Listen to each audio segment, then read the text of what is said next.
Muito boa noite, meus irmãos. Você possa aí na sua casa invocar o nome do Senhor e louvar a Ele, pois nós fomos criados para isso, para o louvor, glória e honra do seu santo nome. Abre a tua boca e canta em louvor a Ele.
Amém, amém, amém. A Ele a glória, porque dele, por Ele e para Ele são todas as coisas. Glória, pois, a Ele. Amados, boa noite, bem-vindos ao nosso culto carismático. Hoje às 19h30, não podemos fazer online porque é feriado. Online não, presencial porque é feriado. Mas nós estamos aqui. Online, nós vamos adorar, nós vamos cultuar, nós vamos louvar a Deus, porque dele, por Ele e para Ele são todas as coisas. O salmista diz que se o Senhor não edificar a casa, em vão trabalham os que a edificam. Se o Senhor não guardar a cidade, em vão vigia a sentinela. Nós dependemos dele, nossa vida é dele, nossa força está nele.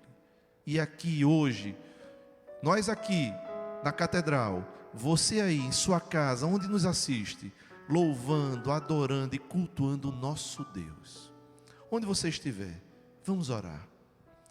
Onipotente Deus, que vês todos os corações, conheces todos os desejos, e para quem segredo algum está oculto, purifica, Senhor, os nossos corações e pensamentos com a inspiração do Teu Espírito Santo, para que Te amemos com perfeição e dignamente glorifiquemos o Teu santo nome. Por Jesus Cristo, nosso Senhor. Amém.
Deus é um Deus de poder. Ele habita entre nós, em meio ao seu povo. Ele habita nos nossos corações. Que você possa adorá-lo.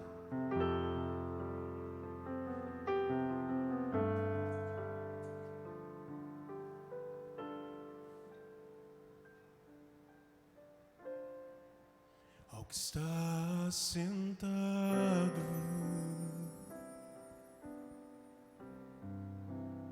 no trono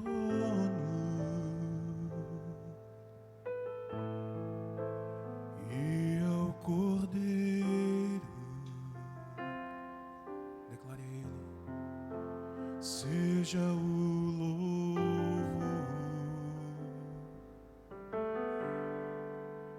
seja a honra,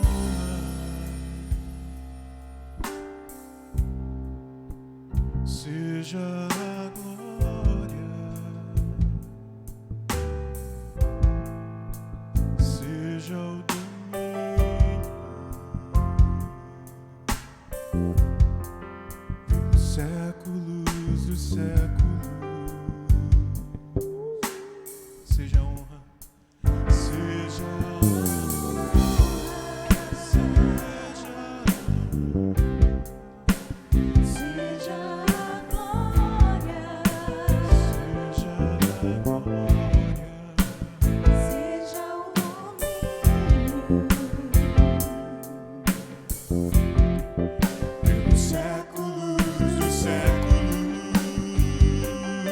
declare poderoso,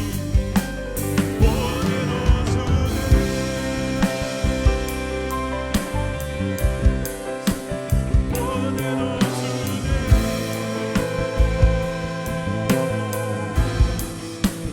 poderoso Deus, poderoso Deus, minha alma anseia por ti.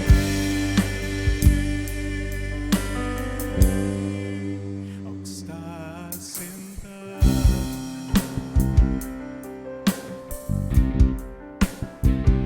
no trono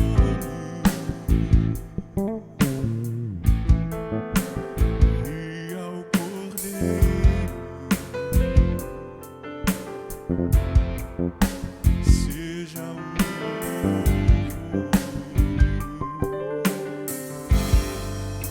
seja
Vamos declarar a sua santidade, a sua glória. Declare.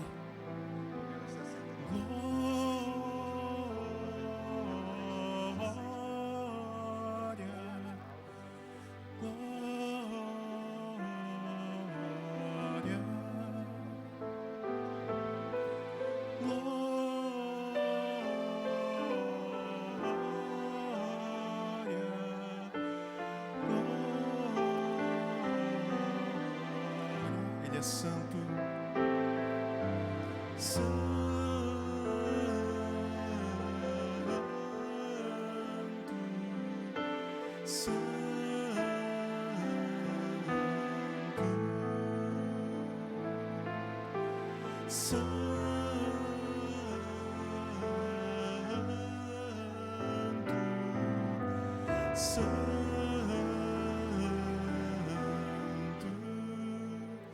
quem já pisou no Santo dos Santos em outro lugar não sabe viver, e onde estiver clamar pela glória, a glória de Deus. Clame aí onde você está. Quem já pisou?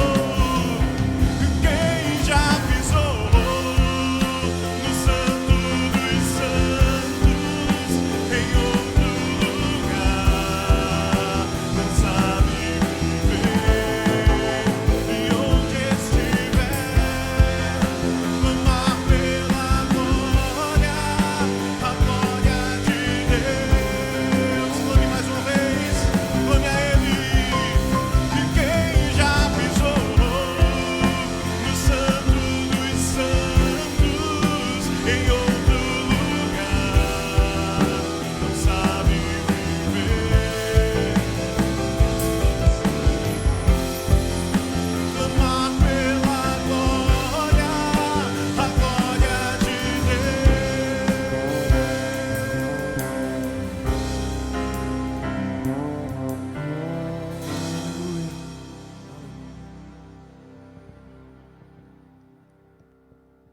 Amados irmãos, em Cristo Jesus, o pecado nos distancia de Deus, interrompe a nossa comunicação com Ele.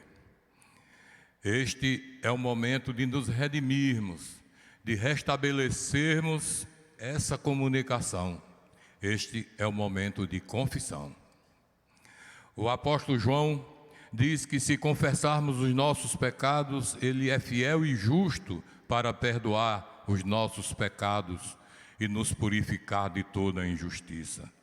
Portanto, aqui na presença do Deus Onipotente, em silêncio e com humildes e sinceros corações, confessemos-lhes os nossos pecados, de maneira que obtenhamos perdão e alívio por sua infinita bondade e misericórdia, e nos sintamos plenamente reconciliados com Ele. O livro do Provérbio nos diz que o que encobre as suas transgressões jamais prosperará, mas o que as confessa e deixa alcançará misericórdia. Por um momento, faça um exame na sua consciência. Tenha um momento só você e Deus. Confesse tudo aquilo que você fez, que você sabe que não agradou ao nosso Senhor. Faça isso agora, por um momento.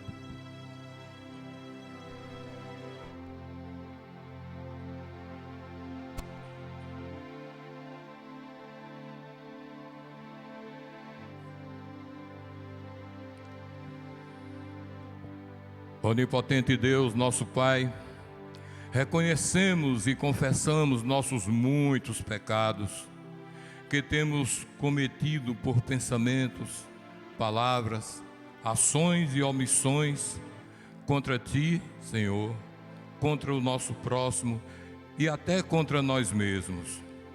Concede-nos, Pai, o verdadeiro arrependimento. Imploramos, Pai, a Tua compaixão. Esquece, Senhor, o que fomos, emenda o que somos e dirige o que seremos, de modo que nos alegremos na Tua vontade, Senhor, e andemos sempre nos Teus caminhos, por Jesus Cristo, nosso Senhor. E o Deus onipotente, nosso Pai celestial, que por sua grande misericórdia promete o perdão a todos quantos, com sincero arrependimento e viva fé, a Ele se convertem, vos perdoe e liberte de todos os vossos pecados, vos confirme e fortaleça em todo o bem, e vos preserve no caminho da vida eterna, por Jesus Cristo nosso Senhor. Amém. Vamos louvar ao Senhor.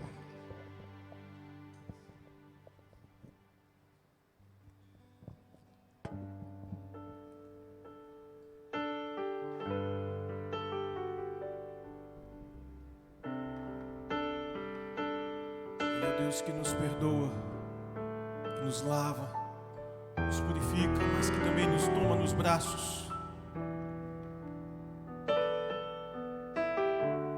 que nos acolhe.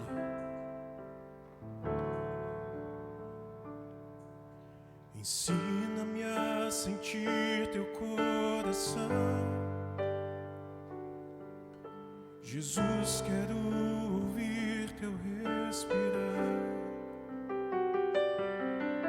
tirar teu fôlego com minha fé e te adorar.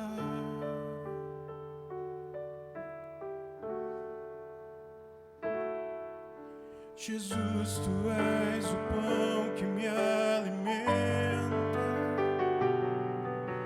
o verbo vivo que desceu do céu. Vem aquecer meu frio coração com teu amor.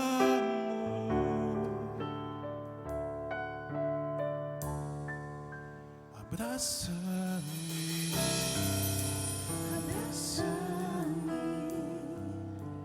cura-me,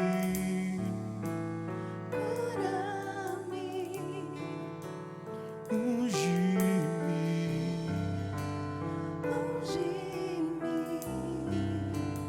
toca-me.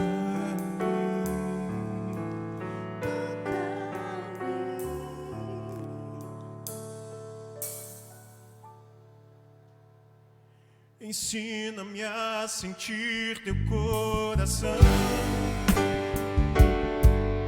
Jesus, quero ouvir teu respirar,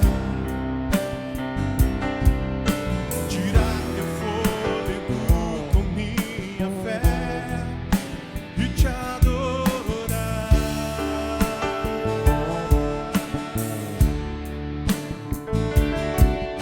Jesus, tu és o pão que me alimenta, o verbo vivo que desceu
para sentir teu coração.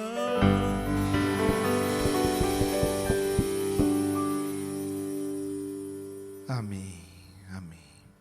Amados, Jesus morreu na cruz, derramou seu sangue precioso, o Cordeiro imaculado, sem pecado, morreu pelo meu pecado, pelo seu pecado, para nos garantir, com sua morte e ressurreição, uma eternidade com o Pai. Por causa do sacrifício de Jesus, nós cremos que não termina aqui. Quando partimos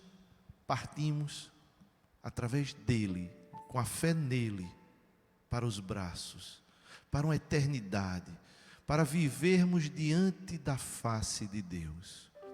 E é nessa certeza que nós hoje, nesta noite, celebramos em memória este culto, em memória de Fabiano Absalão. Fabiano Absalão, muito querido aqui em nossa comunidade, grande, enorme, forte, corpão, mas grande não só no corpo, grande no coração e no sorriso. Fabiano nos deixou ontem, Covid o levou. Fabiano deixa sua esposa Mônica, 2 filhas e muita saudade aqui em nossa comunidade. Fabiano era presença constante nos cursilhos, nos encontros de criança, sempre com um coração cheio de amor para servir, um sorriso no rosto e um abraço carinhoso. Nós temos certeza que o céu hoje está em festa com aquele sorriso do nosso amado Fabiano. Também celebramos este culto em memória de Antônio Alves Amorim Filho. O senhor Antônio partiu na última segunda-feira, chamado de Tony carinhosamente pela família. Ele deixa sua esposa, a dona Verônica, 3 filhos, 6 netos. Senhor Antônio é tio de Dona Maria do Carmo, esposa do nosso amado bispo Dom André Novaes. Senhor Antônio deixa muita saudade, um homem carinhoso, um homem muito afetuoso com a família, um homem que nos deixa saudade. Mas nós temos a certeza que Fabiano, que Senhor Antônio, agora são lindas flores no jardim do Pai. Eu gostaria de orar. Onde você estiver, se puder, feche seus olhos, curve sua cabeça. Pai querido, Pai amado, Senhor Deus Todo-Poderoso, Pai, na certeza de que o teu sacrifício na cruz nos garantiu a eternidade, Pai, contigo. Nós entregamos aqui Senhor Antônio e Fabiano e te pedimos, ó Pai, recebe eles em teus braços, Senhor. Acolhe ele em teus braços. E te pedimos, ó Pai, consola as famílias, consola nossos corações, os amigos, Pai, para que a saudade nunca nos deixe, mas que a dor da saudade, Pai, esta dor da ausência, essa dor da saudade, ela cicatrize, Senhor. Pai, eu te peço também por todos aqueles que perderam seus entes queridos. Te peço, Pai, por todos aqueles que estão enfermos, especialmente agora nesta noite, Pai, por aqueles que se encontram em UTIs, que se encontram em situações difíceis. Senhor, Tu és o Deus do impossível, Tu és o médico dos médicos, Senhor. Vai lá, Pai, faz segundo a Tua vontade, mas nós te pedimos, intercede por essas vidas, Senhor. Pai, te pedimos também, capacita os médicos, capacita todos aqueles que estão na linha de frente, na luta contra esta pandemia, Senhor. Capacita também nossos governantes, Senhor, para que eles possam nos guiar conforme a Tua vontade. Nós oramos em nome de Jesus. Amém e amém. Agora, amados, nós gostaríamos de convidar você a participar da Igreja de Cristo, também com seus dízimos e ofertas. Dizimar e ofertar é bíblico. O Senhor nos deixou este mandamento, esta ordenança, para nos ensinar que o amor ao dinheiro é a raiz de todos os males. Hoje, no início do nosso culto, o louvor cantou, porque dele, por ele e para ele são todas as coisas. Tudo é dele. É ele que nos concede, e é daquilo que ele nos concede que nós ofertamos em sua casa, na casa do Pai. Participe desse esforço evangelístico. Esta igreja, a Catedral da Trindade, a Igreja Episcopal Carismática do Brasil, tanto tem feito para que tantas vidas sejam alcançadas pelo Evangelho da graça salvadora de Jesus Cristo. Você vai encontrar na sua tela as contas da igreja, o Chave Pix, o PicPay. Você pode fazer da forma que melhor lhe convier. Mas a palavra do Senhor diz que não faça isso por constrangimento, não. Faça isso com maturidade espiritual, entendendo que verdadeiramente estamos ofertando daquilo que Ele nos tem concedido. Faça isso com alegria, porque o Senhor ama aqueles que ofertam e que dizimam com alegria. Vamos louvar ao Pai.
Agradecemos os dízimos e as ofertas assim: tudo vem de ti, Senhor, e do que é teu, tu damos. Aí na sua casa, aonde você estiver, em reverência à proclamação da palavra do Senhor, se você puder, fique de pé. O texto que serviu de inspiração ao reverendo Sirlan para a reflexão desta noite, está no livro de Juízes, capítulo 6, versículos de 11 a 16. Diz assim a palavra do Senhor. Então veio o anjo do Senhor e assentou-se debaixo do carvalho que está em Ofra, que pertencia a Joás, a Bezerrita. E Gideão, seu filho, estava malhando o trigo no lagar para o pôr a salvo dos midianitas.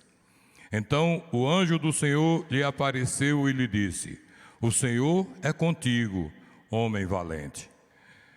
Respondeu-lhe Gideão: Ai, Senhor meu, se o Senhor é conosco, por que nos sobreveio tudo isto? E que é feito de todas as suas maravilhas que nossos pais nos contaram, dizendo: Não nos fez o Senhor subir do Egito? Porém, agora o Senhor nos desamparou e nos entregou nas mãos dos medianitas. Então se virou o Senhor para ele e disse: Vai nessa tua força e livra Israel da mão dos medianitas. Porventura, não te enviei eu?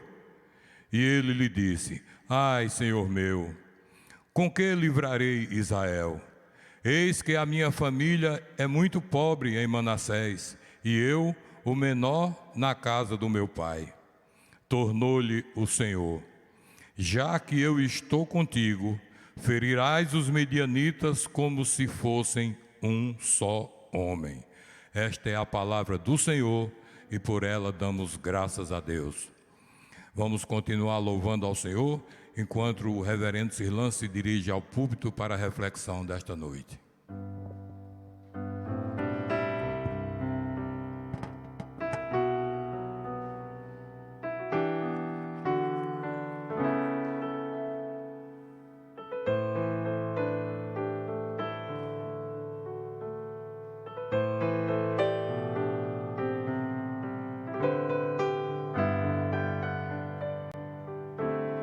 Espírito Santo, ore por mim,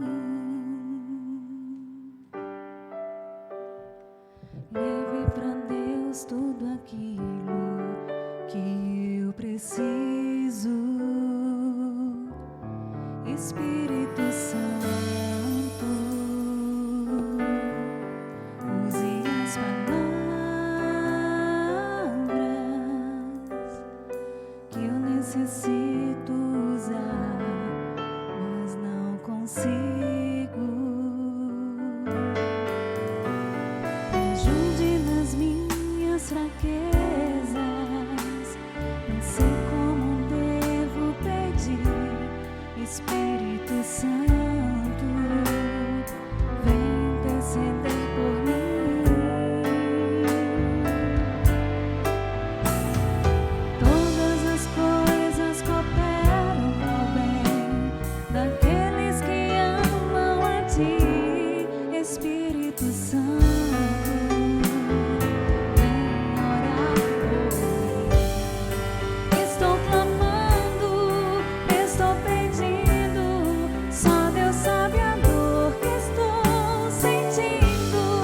Meu coração está ferido, mas o meu clamor está subindo.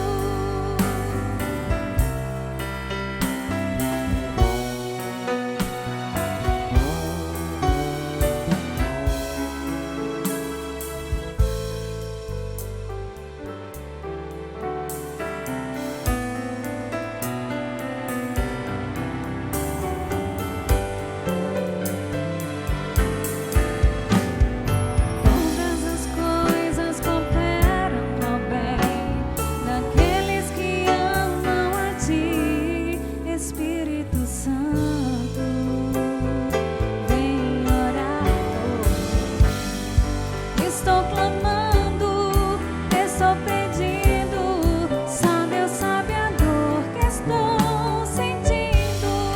Meu coração está ferido, mas o meu clamor está subindo. Estou clamando, estou pedindo, só Deus sabe a dor que estou sentindo. Meu coração está ferido, mas o meu clamor está subindo. Amém.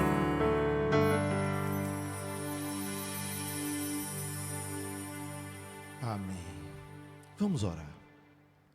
Pai querido, Pai amado, Senhor Deus Todo-Poderoso, Pai, eu te peço que tudo que seja dito aqui, Pai, venha do Teu coração para os nossos corações, Senhor. que não seja eu. Eu nada tenho, Pai. Tu bem sabes. Mas que seja o Senhor em mim, e que eu tão somente reflita a tua face. Eu oro, Senhor, em nome de Jesus. Amém e amém. Boa noite, amados que nos assistem. Hoje, nosso culto apenas online. Em função do feriado, dia 21 de abril, nós não podemos realizar o culto no horário às 18 horas. Todas as atividades presenciais, elas precisam se encerrar às 17. Então hoje, optou-se por nossa transmissão apenas online, no horário normal, às 19h30. Mas nós estamos aqui, louvando a Deus, cultuando o nosso Deus. A palavra está sendo pregada. Amados, a Bíblia diz que o homem faz planos, mas é o Senhor que dirige os nossos passos. O homem faz planos, mas é o Senhor que dirige os nossos passos. E esse tempo que vivemos, já há mais de um ano, tem sido a demonstração clara de que não há planejamento, não há nenhuma programação que resista às circunstâncias, que resista àquilo que não depende do homem. Como é enganoso a nossa sensação de controle. Como muitas vezes acreditamos que somos capazes de planejar tudo, somos capazes de antecipar tudo, somos capazes de programar tudo. E esse tempo, esse último ano, tem mostrado a mim, a você e a toda a humanidade de que nós podemos fazer planos. Mas é o Senhor que sustenta os céus e a terra, que dirige os nossos passos.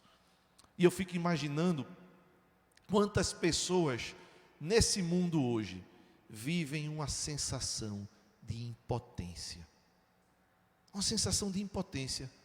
Porque olha, não há planejamento, não há programação que resista a esta pandemia. De repente surge uma segunda onda, uma terceira onda, uma nova cepa, as vacinas, a velocidade para vacinar, as questões dos efeitos colaterais das vacinas. Se planeja, se prevê, mas não há segurança em nada. E eu imagino que muita gente viva hoje numa sensação de impotência.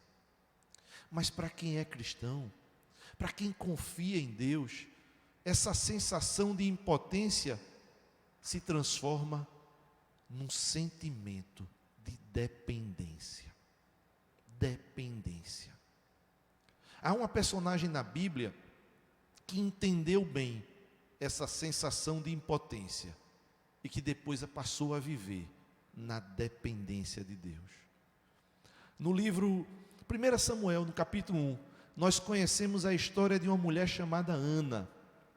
Ana era uma mulher que tinha um bom casamento com seu esposo Elcana.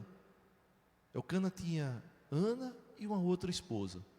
Elcana gostava de Ana, mas Ana era estéril. Ana não podia lhe dar um filho. E aquilo angustiava o coração de Ana, e Ana se sentia impotente diante daquela situação. Todos os anos, Elcana e suas mulheres iam ofertar no templo, iam ofertar ao Senhor. E num determinado momento, Ana está chorando de amargura, chorando de tristeza, chorando de infelicidade. E o Senhor usa o sacerdote Eli para falar a Ana e dizer: olha, você não é capaz, você é impotente diante desta situação, mas o Senhor, que fez os céus e a terra, pode resolver o seu problema. Daqui a um ano, você estará aqui, grávida. Deus vai te abençoar, você vai conceber. E acontece conforme a palavra do Senhor. Ana engravida, contra todos os prognósticos, contra todas as evidências, Ana consegue conceber.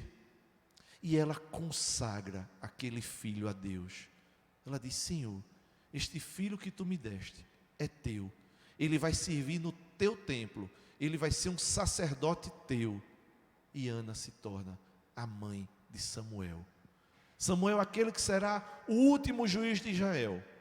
O homem que foi juiz e o homem que ungiu Davi. Ungiu Saul, o primeiro rei, e ungiu Davi, o segundo rei de Israel, o homem segundo o coração de Deus. Samuel foi um homem tão usado por Deus, e o seu nascimento é a prova cabal de quem é Deus que controla os nossos passos. E Ana escreve no livro de Samuel, na 1 Samuel, no capítulo 2, quando ela se torna mãe, ela escreve um cântico de louvor e gratidão a Deus. E no versículo 9, capítulo 2, versículo 9, ela escreve, preste atenção: os pés dos seus santos guardará, porém os ímpios ficarão mudos nas trevas, porque o homem não prevalecerá pela força. O homem não prevalecerá pela força.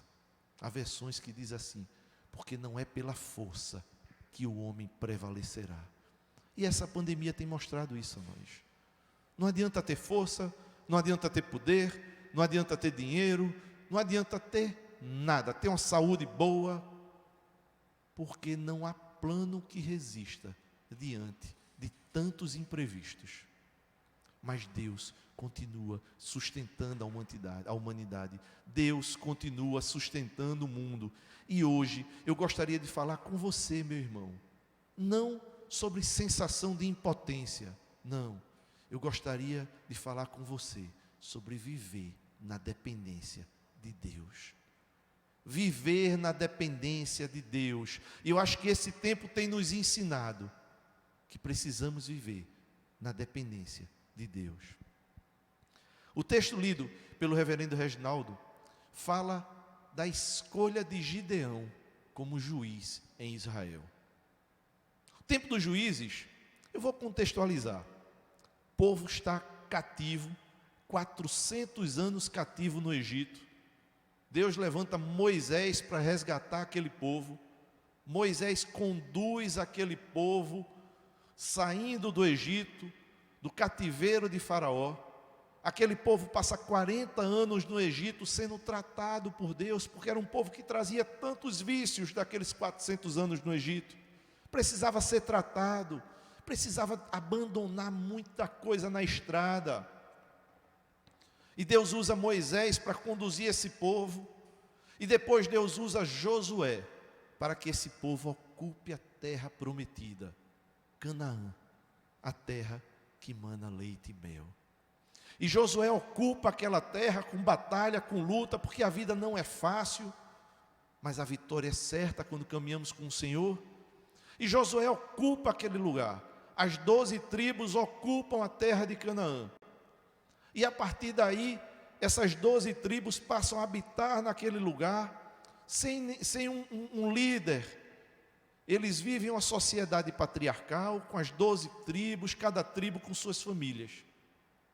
Mas aí acontecia com aquele povo muito do que acontece conosco.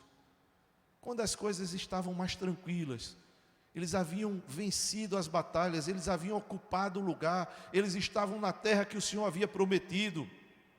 Eles começaram a relaxar. Eles começaram a achar que não dependiam do Senhor.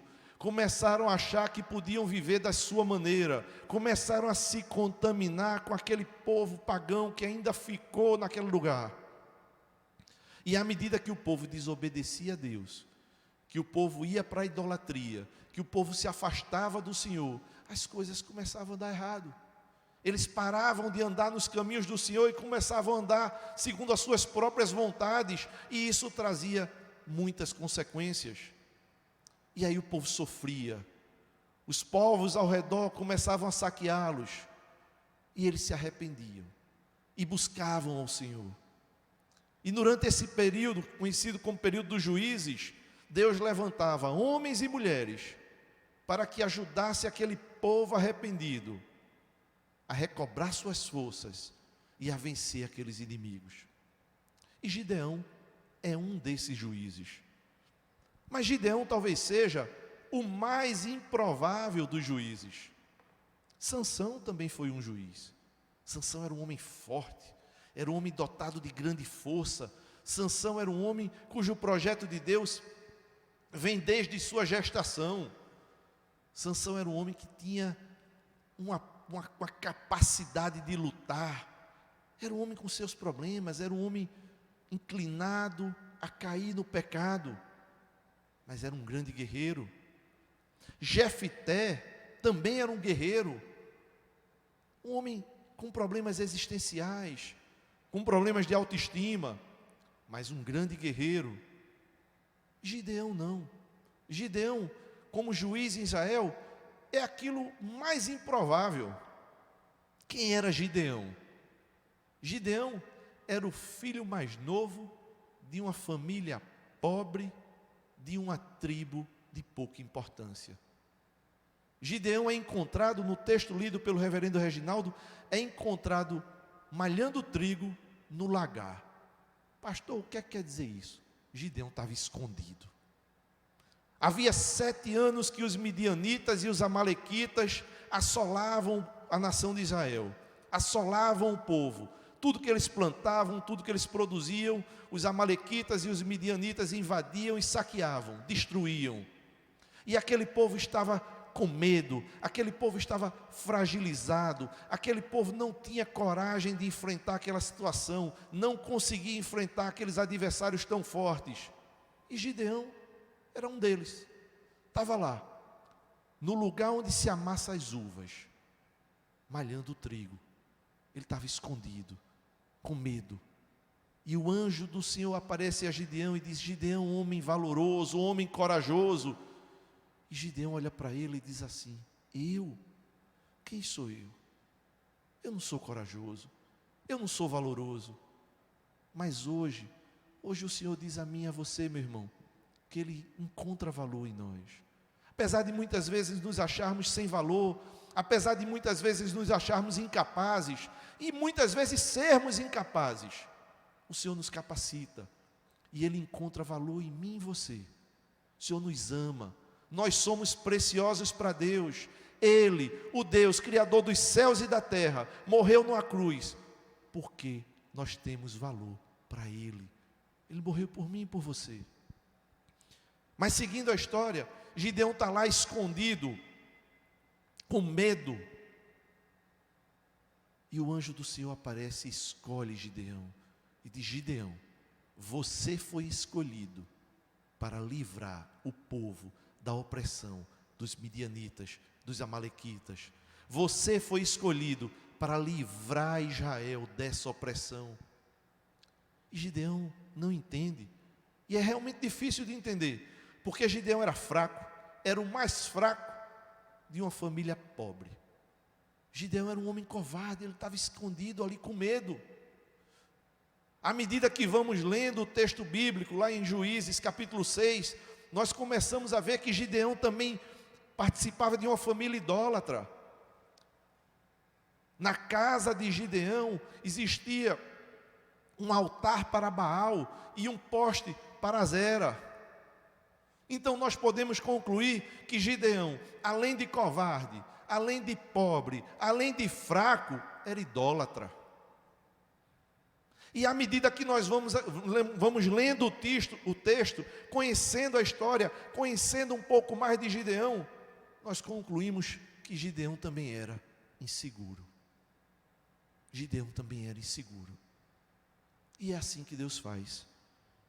Deus escolhe um homem covarde, fraco, pobre, idólatra e inseguro, para libertar o povo de Israel. Porque não é pela força do braço do homem, é pelo poder de Deus. Gideão era a escolha mais improvável. Gideão seria certamente uma escolha descartada por mim, descartada por você, mas não por Deus. Porque Deus encontrou em Gideão alguma coisa. Deus viu em Gideão alguma coisa. Deus viu em Gideão um coração inclinado para Ele. Deus viu em Gideão nenhuma capacidade. Deus viu em Gideão nenhuma força. Deus viu em Gideão nenhuma estrutura, mas viu um coração inclinado para Ele. E aquele homem covarde, fraco, pobre, começa a ser tratado por Deus, começa a ser capacitado por Deus, começa a ser tratado pelo Senhor e é usado para libertar o povo. Gideão foi, apesar de sua fraqueza, apesar de sua insegurança, apesar de sua incapacidade, ele teve fé, ele ouviu a voz do Senhor e ele caminhou. Aos trancos e barrancos ele caminhou. E conta a história que num determinado momento os amalequitas e os midianitas reúnem um grande exército, junto com outros povos do Oriente. Mais de 120 mil homens vão invadir e saquear Israel. E o Senhor chama Gideão. Diz: Gideão, chegou a hora, convoca o povo. E Gideão convoca o povo e consegue reunir um exército de 32 mil homens. Mas aí o Senhor diz: não, Gideão, tem muita gente. Manda para casa aqueles que estiverem com medo. E vão para casa aqueles que estão com medo, e ficam 10 mil homens. Dos 32 mil homens, ficam 10 mil homens para enfrentar o grande exército de mais de 120 mil adversários. Mas o Senhor diz: não, Gideão, tem muita gente, tem muita gente. Leva esse exército para a beira de um rio. Se eles beberem água de um jeito, vão fazer parte do meu exército. Se beberem água de outro jeito, eu não os quero, mande para casa. E aí sobram 300 homens para enfrentar o exército dos midianitas, dos amalequitas, de todo aquele povo ao redor, liderados por Gideão, o menor da família mais pobre, da tribo menos importante. Mas o Senhor chega para Gideão e diz: olha, Gideão, vocês vão enfrentar esse grande exército desarmados. Desarmados. Vocês vão com um cântaro de barro, com um chofar e com a tocha. Porque essa luta não é tua, Gideão. Essa luta é minha. E Gideão vai, seguindo a estratégia que o Senhor lhes dá, enfrenta aquele exército. E a mão do Senhor estava com Gideão. E aquele povo, aqueles 300 homens, sequer precisam lutar.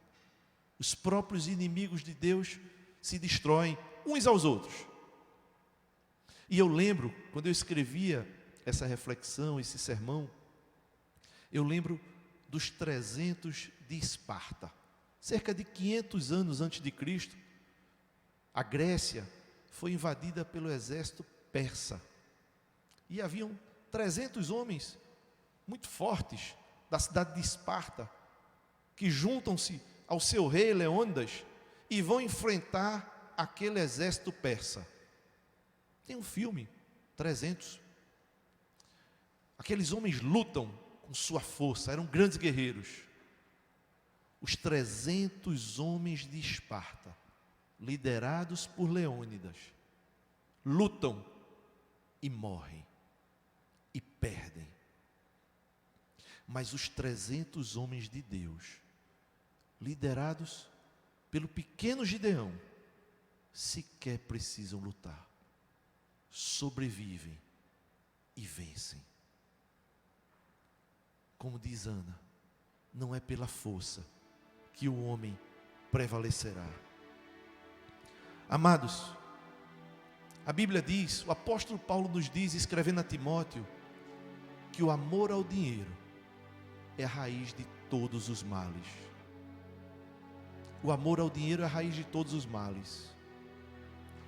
Porque nesse mundo capitalista que vivemos, o dinheiro nos dá uma sensação de segurança, uma sensação de poder, uma sensação de independência de Deus. Porque o que mais desagrada a Deus é um coração soberbo. pecado nasce. A gênese do pecado está na soberba do homem. E soberba não é se sentir melhor do que ninguém, não. Isso não é soberba, isso é arrogância. Soberba é achar que não precisa de ninguém. Soberba é achar que não precisa de Deus. E o pecado nasce na soberba. Porque lá no Gênesis, Adão e Eva tinham tudo. Mas o inimigo de nossas vidas, o encardido, travestido de serpente, se apresenta a Eva, dizendo: olha, por que você não come desse fruto? Se você comer, você vai ser igual a Deus. E Eva pensa: se eu for igual a Deus, eu não preciso de Deus. E come o fruto, e cai. Aprende do bem e do mal. O mal entra dentro do homem, e aí ele não pode mais viver diante da santidade de Deus. E ele morre espiritualmente e morre fisicamente. A soberba de não querer depender de Deus, a soberba de achar que pode ser igual a Deus, a soberba de achar que pode controlar sua vida. Não, meus amados, não. A palavra do Senhor diz que Deus resiste aos soberbos, mas aos humildes concede sua graça. Provérbios nos diz que a soberba procede à ruína, e a altivez do espírito, a queda. A soberba precede a ruína, porque nós não somos capazes de fazer tudo com os nossos braços. Você pode ter dinheiro, você pode ter saúde, você pode ter poder, mas tudo isso vai passar. Em algum momento, o teu dinheiro, a tua saúde e o teu poder não vão ser capazes de resolver o problema que aflige tua alma. Não, meu irmão. Tem coisas que só Deus. Nós precisamos viver na dependência dEle. Ele pega um homem fraco, pobre, inseguro, covarde, idólatra, transforma o coração e usa. E esse homem é capaz de enfrentar batalhas que nenhum outro poderia vencer. Partindo para concluir, talvez o maior cristão do século passado tenha sido Billy Graham. Eu não sei se Billy Graham foi o maior teólogo, acho que não, mas seguramente foi o maior evangelista. Billy Graham, um norte-americano nascido numa pequena fazenda no interior dos Estados Unidos, pregou para milhões de pessoas. Milhões de pessoas encontraram com Jesus ouvindo as pregações de Billy Graham. Ele enchia estádios, visitou mais de 130 países, pregava no rádio, na televisão. Ele não perdia uma oportunidade de falar de Jesus. Tantas e tantas vidas foram abençoadas por Billy Graham. E se o Senhor nos comissionou para pregar o Evangelho, ninguém pregou mais o Evangelho do que Billy Graham no século passado. Então eu considero Billy Graham o maior cristão do século passado. E lendo sobre a história de Billy Graham, eu li uma declaração de um pastor muito conhecido, autor do livro Uma Vida com Propósitos, Rick Warren. E Rick Warren conta uma história sobre Billy Graham. Já no final do ministério de Billy Graham, ele estava em San Diego, numa de suas cruzadas, o estádio lotado, e Billy Graham foi pregar um sermão. E o título do sermão era assim: sou um pelicano no deserto. Sou um pelicano no deserto. E Rick Warren conta que assistindo aquele sermão, achou o sermão meio sem sentido. O sermão não tinha uma lógica, não era um grande sermão. Do ponto de vista teológico não tinha nenhuma falha, mas não era um primor. E quanto mais ele ouvia aquele sermão e achava aquele sermão morno, aquele sermão sem grande inspiração, ele olhava para o público e via o impacto daquelas palavras no olhar de cada um que os ouvia. E aí ele entendeu. Não eram os dotes teológicos de Billy Graham, não era a sua capacidade oratória. Não, não, não. Porque se ele tivesse grandes dotes teológicos, se ele fosse o maior dos oradores, ele certamente impactaria aquelas pessoas. Mas quem transforma é a palavra de Deus. E aquelas vidas eram transformadas não pela capacidade de Billy Graham, mas pela presença de Deus em Billy Graham. Não é pela força, meu irmão. Não é pelo meu braço que eu prevaleço. É pela presença de Deus. É o Senhor em mim, é o Senhor em você. E ele escreve que a grande diferença da pregação de Billy Graham era a presença de Deus. Concluindo, meus amados, partindo para o fim, o apóstolo Paulo, escrevendo aos Coríntios, diz assim: por isso sinto prazer nas fraquezas, nas injúrias, nas necessidades, nas perseguições, nas angústias por amor de Cristo, porque quando estou fraco, então sou forte. Quando estou fraco, então sou forte. E o Senhor fala para mim e para você nesta noite: se você estiver se sentindo fraco, se você estiver cansado, se você achar que é incapaz de resolver todos os problemas que te afligem, bem-vindo ao clube, meu irmão. Bem-vindo ao clube dos cristãos que não se sentem impotentes, mas que se sentem dependentes de um Deus que tudo faz. Israel, na história de Israel teve reis muito ruins, mas alguns reis bons, que tinham um coração inclinado para Deus. Um deles é Josafá. A semelhança de Gideão, num determinado momento, vários reinos se reúnem para invadir Israel. E Josafá se sente pequeno, se sente incapaz de defender aquele povo, incapaz de defender o reino. E ele chama a nação e diz: olha, vamos orar e vamos jejuar, porque nós não conseguimos resistir a essa força invasora. Essa história está lá em 2 Crônicas, no capítulo 20. E o profeta levanta e diz a Josafá: escutem, todos os que vivem em Judá e em Jerusalém, e você, rei Josafá, assim lhes diz o Senhor: não tenha medo, nem fiquem desanimados por causa deste grande exército, pois a batalha não é de vocês, a batalha é de Deus. A batalha não é de vocês, a batalha é de Deus. Ana entendia bem isso, chorando naquele tempo, sentindo-se incapaz, sentindo-se impotente. E um ano depois, escrevendo: porque não é pela força que o homem prevalecerá, mas pelo agir de Deus.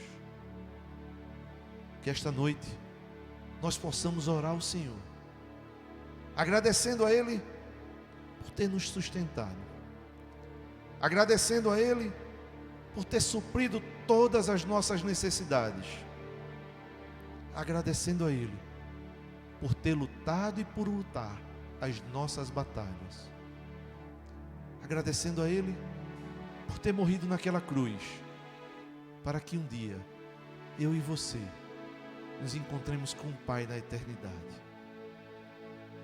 Que nós possamos tatuar em nossos corações as palavras de Ana: não é pela minha força, Senhor, eu não sou capaz, mas é pela tua presença em mim. Porque quando eu sou fraco, quando eu me sinto fraco, eu sou forte, porque é Deus em mim. Que o Senhor nos abençoe. Vamos caminhar, queridos.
reconhecido por ninguém. A minha glória é fazer com que conheçam a Ti. E que diminua eu, pra que Tu cresças, Senhor, mais e mais.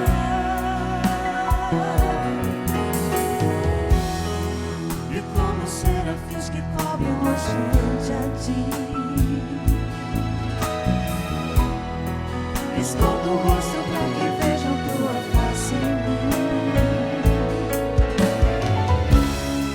E que diminua eu, pra que Tu cresças, Senhor, mais e mais. O Senhor dos santos, a fumaça me esconde, só Teus olhos me veem. Debaixo de Tuas asas é o meu abrigo, meu lugar secreto. Só Tua graça me basta, e Tua presença é meu prazer. Santo dos santos, a fumaça me esconde, só Teus olhos me veem. Debaixo de Tuas asas é o meu abrigo, meu lugar secreto. Só Tua graça me basta, e Tua presença é meu prazer. Só Tua graça me basta, e Tua presença é meu prazer. Só Tua graça me basta, e Tua presença é meu prazer.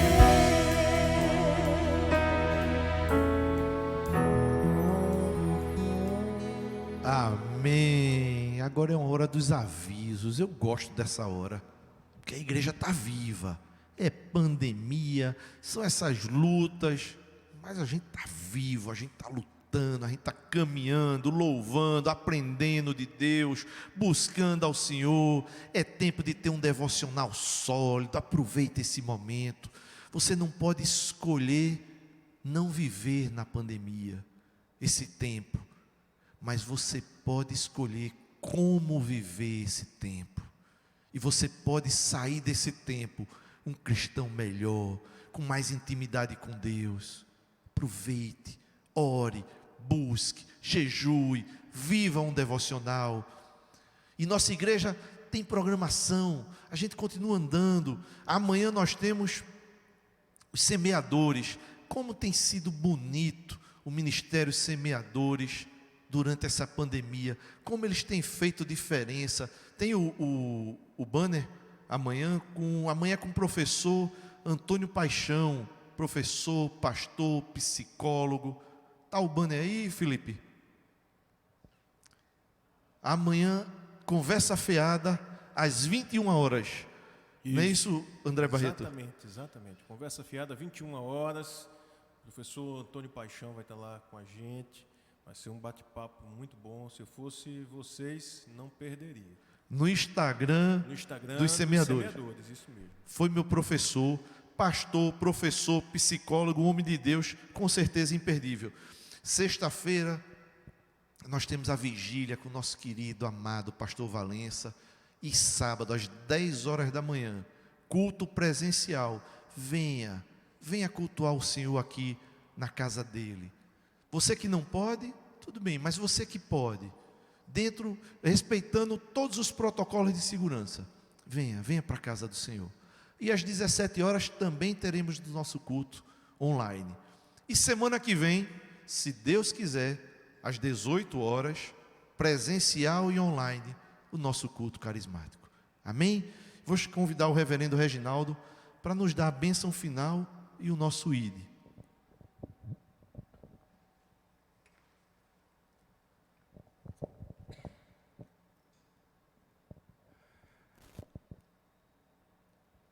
Nós, ao final desse culto, não devemos nos esquecer que o apóstolo Paulo, escrevendo aos Coríntios, disse lá que Deus estava em Cristo, reconciliando o mundo consigo mesmo, não levando em conta as transgressões dos homens. Deus ama você. Deus não está zangado com você. Deus nunca abandonará você. E a bênção do Deus onipotente, do Pai, do Filho e do Espírito Santo, repouse sobre todos vós, agora e para sempre. Amém. Fiquemos todos na paz de Cristo. Sedes corajosos e fortes no testemunho do Evangelho entre os homens. Servi ao Senhor com alegria, no poder do Espírito Santo. Aleluia! Fiquem em paz e o Senhor os abençoe.